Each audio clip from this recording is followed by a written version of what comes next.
Quais são os melhores truques para você ter uma automação de recuperação de vendas funcionando perfeitamente?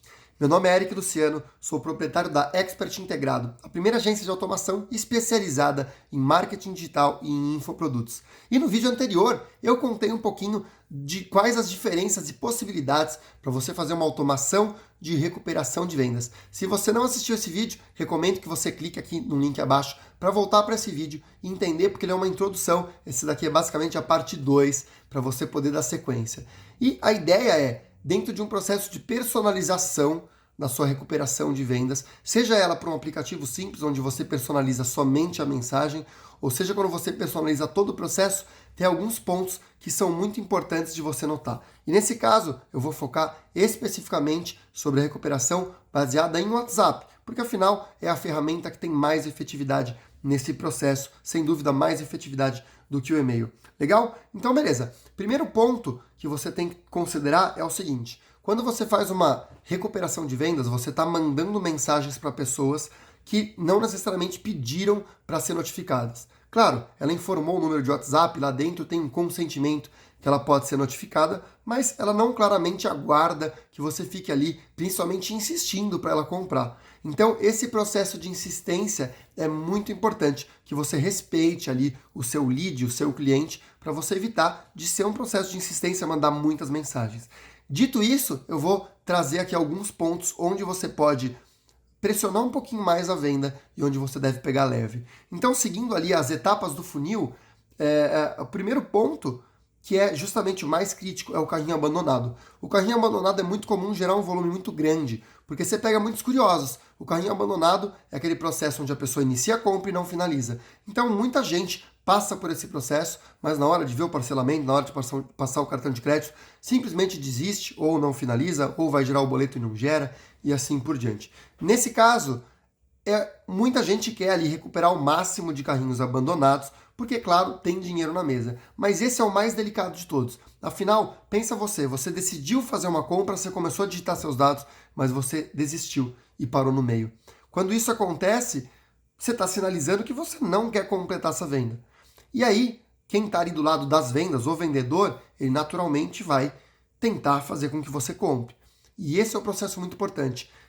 O carrinho abandonado é o momento onde a gente tem que ter maior delicadeza. Afinal, o cliente não deu nenhuma ação clara de compra. Ele iniciou, mas ele não gerou um boleto, não gerou um Pix, não passou o cartão de crédito dele. Ele deixou os dados cadastrais dele.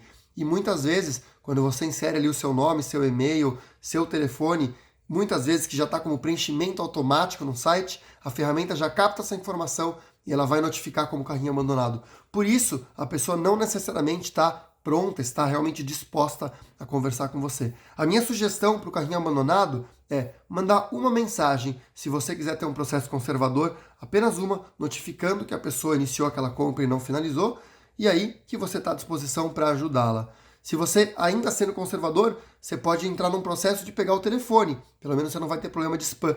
E o telefone muitas vezes tem ainda um potencial de conversão, mesmo que a gente esteja aqui na era do WhatsApp.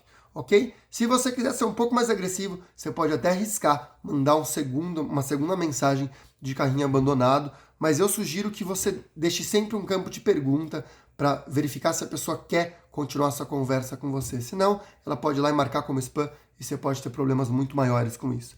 Ok? Segundo ponto, então, é você ter muita preocupação com o texto. O texto que você vai enviar lá tem que ser textos convincentes, textos de alta conversão. Você pode estudar e pegar um texto adaptado para o teu modelo, mas uma dica é pensar em textos que realmente tendam a fazer a pessoa se engajar com você. Um processo bem comum dentro de vendas é sempre finalizar um processo com uma pergunta. Quando você finaliza com uma pergunta, você deixa para que a pessoa continue conversando com você. Então, essa é uma parte que pode funcionar muito bem. Por exemplo, você iniciou a sua compra e não finalizou. Eu posso escrever isso pro meu cliente, né? Olá, cliente, você iniciou a sua compra do produto X, mas não finalizou. Posso te ajudar de alguma maneira? Essa pergunta tende a você ter um índice um pouquinho maior de resposta. Quando você utiliza uma ferramenta que tem botões, o botão também pode te ajudar. Posso te ajudar de alguma maneira? Você tem o sim ou não. O não pode te ajudar a você não incomodar mais a pessoa. E o sim significa que você pode dar sequência para isso. Então, A mensagem, o texto, ele tem que ser um texto que tenda a trazer conversão. E aí você pode estudar um pouquinho de copy, um pouquinho de processos de venda para você entender quais são esses textos, quais funcionam muito bem. Legal? Beleza. O outro ponto é, na hora que você vai gerar um boleto e um Pix, é sempre importante que você, se a sua ferramenta permitir, gere o link ou o código de pagamento. Muitas das ferramentas geram um link para a pessoa pagar. Então, ao invés de ela apenas receber um código de Pix ou um código de boleto, ela já recebe um link. Quando ela clica, abre o navegador e aí ela já pode dar início com o pagamento dela. Isso ajuda bastante essa conexão automática. Uma outra dica ainda, parece ser um detalhe besta, mas ele é muito importante, é você deixar separado o código de boleto ou o código de Pix. Porque a pessoa que vai selecionar e copiar, se aquele texto estiver ali no meio de todos os outros textos, é mais difícil de ela selecionar do celular. Muitas das pessoas estarão no celular nessa hora. E quando você deixa o texto numa linha de baixo, isso facilita muito porque a pessoa segura apertado para copiar e daí ela já vai lá direto e colar dentro do banco. Ainda uma outra dica, que é uma parte de texto, mas dentro do boleto e do Pix, o que acontece é o seguinte, o Pix ele ainda tem uma aprovação rápida, já o boleto ele costuma ser compensado no segundo dia, no próximo dia útil. Então, às vezes, a pessoa já pagou o boleto e você acaba insistindo com ela. Esse é um processo bem comum de acontecer, insistir no pagamento do boleto antes que ele vença. Então, uma dica para esse caso é, sempre que você gerar um boleto, a sua mensagem de boleto gerado, ela deve contemplar algo do tipo: por favor, assim que você fizer o pagamento, me envie o comprovante para eu acelerar o seu processo de onboarding de boas-vindas na ferramenta. Isso faz com que algumas pessoas realmente queiram fazer esse processo, tira o print do documento, do boleto, e ele já acelera esse pagamento. A vantagem disso é que você acelera também o processo da pessoa pagar, porque afinal, se ela não pagar na hora, ela pode ter vários outros motivos para desistir da compra depois. Quanto mais rápido ela comprar, melhor para você. Certo? E o último ponto, isso daí vai ter a ver com a ferramenta que você estiver utilizando, mas se você tiver uma ferramenta que permite fazer uma integração com o teu processo de helpdesk, com o teu processo de suporte, isso vai fazer uma diferença gigante. Eu, dentro da nossa ferramenta aqui na Expert Integrado, eu configuro de forma que, quando existe uma compra aprovada, por exemplo, eu já faço o onboarding do cliente, eu já configuro ali como cliente. Quando eu tenho um boleto gerado, como eu falei ali no outro vídeo, eu já notifico o meu vendedor, né, na hora que o boleto foi gerado ou na hora que o boleto expirou, para que o meu vendedor entre em contato.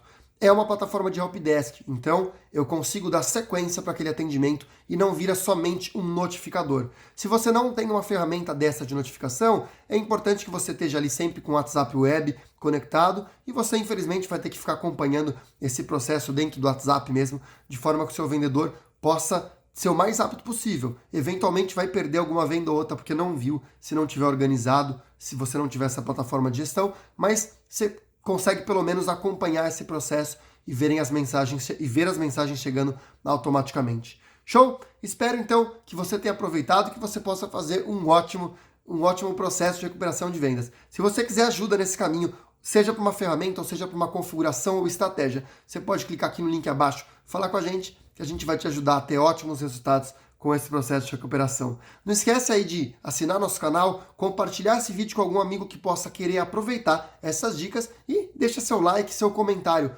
Conta aí pra mim como que eu consegui te ajudar nesse processo de recuperação de vendas e se você tiver alguma outra ideia que eu não citei aqui, deixa aqui nos comentários que eu vou lá marcar e posso deixar o comentário fixado para ajudar as outras pessoas que assistirem o vídeo.